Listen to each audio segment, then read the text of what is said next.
And the first thing I'm going to do in this half kneeling position is simply take my pelvis, and just like we did on the floor, I'm going to take the tail and kind of think happy tail, or wagging my tail up, and then I'm going to think about drawing the tail sort of forward in the direction of the front heel. And so I'm going to wag happy tail, sad tail, happy tail, sad tail. You might have this sense of happy tail kind of pressing forward with this foot on the ground without actually moving it, and sad tail, thinking when you tuck the tail under, thinking of pulling back with that whole sole of the foot. And as that tail comes under, we kind of think about pulling back with that front foot, we'll likely feel kind of this length come to the front of this hip. So you're going to keep that tension there, and then we're going to take the right hand and reach it across and just kind of grab our left buttock.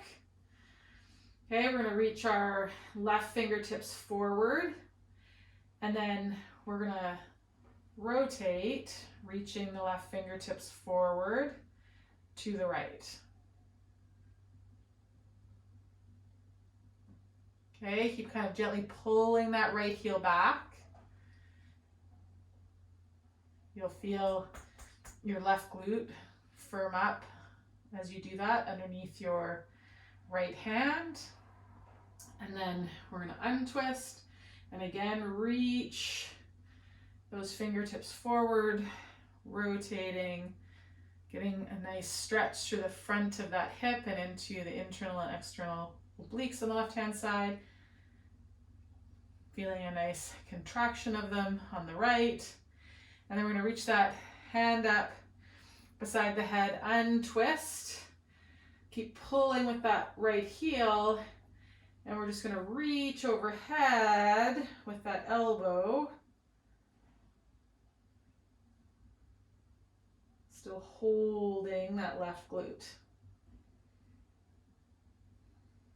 Okay, then we're going to come all the way up, switch sides. So we're going to come down onto that right knee, step the left foot forward. Okay, again, once you get onto this side, and you're free to put something underneath your knee, or I've got my foot down in a plantar flex position, but you could have your toes tucked under. So if having the toes tucked under has you feel more connected or better balanced, you are free to do that.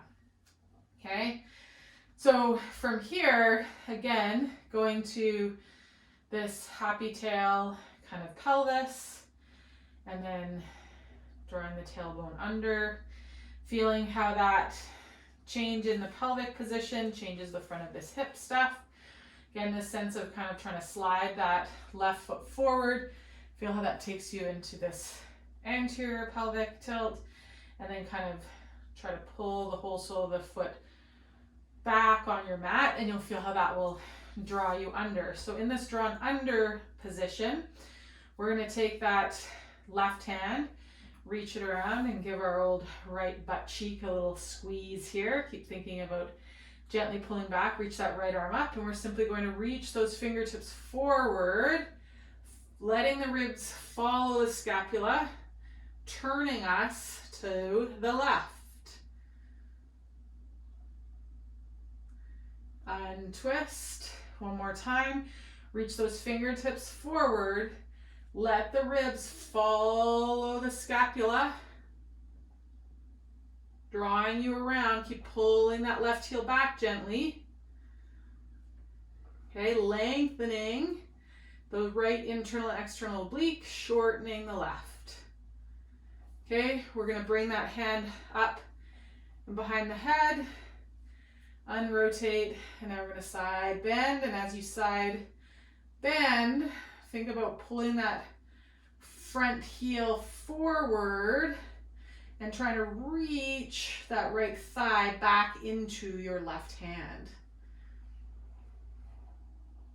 Feel your left glute or your right glute working. Okay, undo. Bring that hand down. We're just going to come onto our hands and our knees.